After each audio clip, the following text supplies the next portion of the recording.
Hey, good morning. What's going on, Lord Mason? Hey, like you, I'm out here getting it on the treadmill, trying to get my miles in, trying to catch up with you. That's why I invented this running with Johnny C page, because I'm actually trying to catch you. But hey, let's pick up on the conversation we had from the last run that we had. When we talked about the strongest ones, have the most scars and they have the most pain.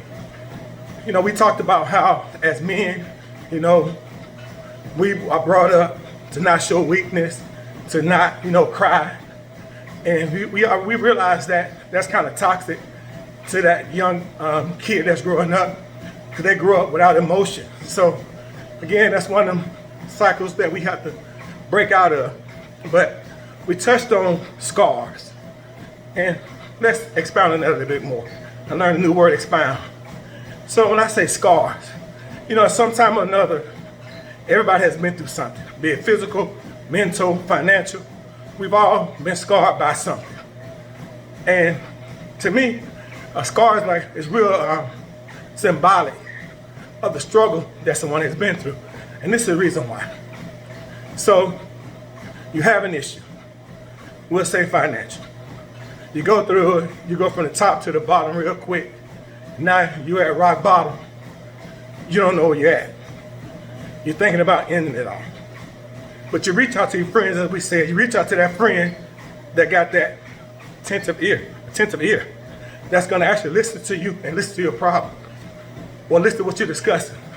And if you're that friend that he or she is reaching out to, make sure again that you have that attentive ear to listen and not to respond. Because a lot of time, that person is going through that, just want somebody to listen to them, to see what's going on, to tell their problem to, because they trust you enough to come to you beside ending it all. So again, listen to listen, not to talk. So if you actually listen to them, you listen, all the trials and tribulations they went through, all the pain and hurt they have. And as that friend, when it's time to reply or respond, you give them that good timely guidance of how they can fix the situation. And as time goes on, it's like a cut. You cut yourself, your body says, okay, I'm losing blood. So what does the body do? It forms a scab. So that scab is the body's way of saying, hey, we need to repair the body. So by that person talking to you with the attentive ear, you're like that scab. You're stopping that pain from leaving. You're help keeping him or her into the game. And then after a scab, we all know once the scab falls off, well, we have a scar. To me, that scar is symbolic of it's always there, and it's always to remind that person what they went through. But they went through it and they survived, because it's just a scar. It's no longer a scab. But us as that friend with that attentive ear and that good knowledge, whenever we see our friend get ready to pick at that scar, to open it back up, to start reliving and rehashing everything that happened, that's when us as friends, we step in and we try to help. So just my little analogy of where I see scars. We all have a scar. Regardless if you want to admit it or not, we have scars. Everybody have their own hidden burdens. But the thing about it is, if it's a scar, let it go. Remember, you don't want to pick at it and open it right back up. Because once you open that scar back up, now it's a cut. Now you're living all that stuff back over again. And it has dominion over you. You just consume with it.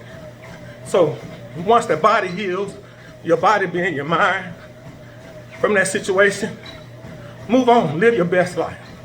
And just remember, always surround yourself with those friends that got your best interest in their faithful breast, and they want you to be around.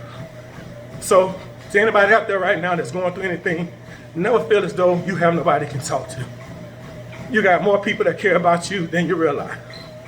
But you just have to be a man or woman enough to ask for that help before it gets too late.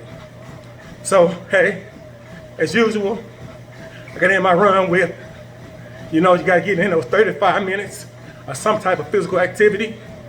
Get out there, get the blood to moving around. And you know, running, walking, exercise is another way of relieving stress. So don't just sit around the house drinking, eating, and just, you know, complaining to yourself. Because the only thing that's doing is just making the situation worse. Get outside, smell the air, call somebody. Talk to somebody you ain't talked to in a long time. You know, heal your heart. So with that being said, hey, I'll see you on my next run.